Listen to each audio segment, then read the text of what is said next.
আমি আর আগাতে চাচ্ছি না, সম্পর্ক এখানে ক্লোজ করতে চাই। ভালোবাসার টানে মানুষ কত কি না করতে পারে। নিজের স্বপ্ন বিসর্জন দিয়ে অন্যের স্বপ্নকে রাঙিয়ে তোলার গল্পগুলো সাধারণত সুন্দর হয়, কিন্তু সেই স্বপ্ন যখন স্বার্থপরতার দেয়ালে আছড়ে পড়ে তখন অবশিষ্ট থাকে শুধু একরাশ ঘৃণা আর দীর্ঘশ্বাস। গত 2 দিন ধরে একে প্রেমিকার বাড়ির সামনেই অনশনে বসে আছেন বিশ্বজিৎ। তার অপরাধ, তিনি তার জীবনের শ্রেষ্ঠ 10টি বছর তার উপার্জনের প্রতিটি পয়সা ব্যয় করেছিলেন, যার পিছনে আজ সেই মানুষটি তাকে বলছে অযোগ্য।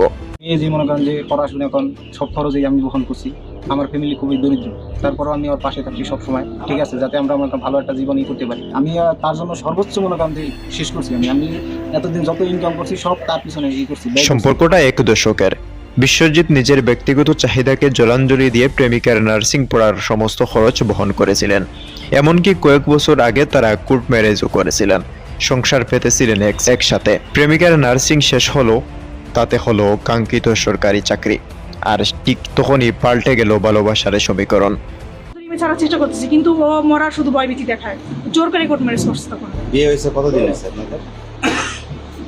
ওরকম সামাজিকভাবে ওরকম কোনো বিয়ে হয় নাই, শুধু ও আমাকে জোর করে তুলে নিয়ে শুধু 3টা সাইন দিছি, শুধু কোর্ট ম্যারেজের পেপার। বিশ্বজিতের প্রেমিকা এখন দাবি করেছেন তিনি নাকি আরো ভালো মানের জীবনসঙ্গী ডিজার্ভ করেন। প্রশ্ন জাগে, যখন তার পড়ার খরচ জুগাতে বিশ্বজিৎ দিন রাত এক করে টাকা পাঠাতেন, তখন কি এই যোগ্যতার প্রশ্নটি ওঠেনি? সাফল্য আসার পর যারা পেছনের সিঁড়িটাকে লাথি মেরে ফেলে দেয়, তাদের এই মানসিকতাকে সমাজ আজ কোন চোখে দেখবে? সামাজিক যোগাযোগ মাধ্যমে এই ঘটনা জানাজানি হতেই বইছে সমালোচনার ঝড়।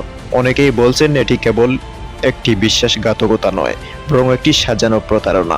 শিক্ষা মানুষকে আলোকিত করার কথা বললেও কিছু ক্ষেত্রে তা কি তবে অহংকার আর অকৃতজ্ঞতা শেখায়। বিশ্বজিৎ আজ অনশনে।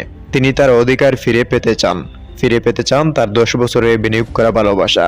আইন হয়তো তার পক্ষে কথা বলবে, কিন্তু যে মানুষটির বিবেক আজ অন্ধ হয়ে গেছে, তার মনে কি ফিরবে বিশ্বজিতের জন্য সামান্যতম করুণা?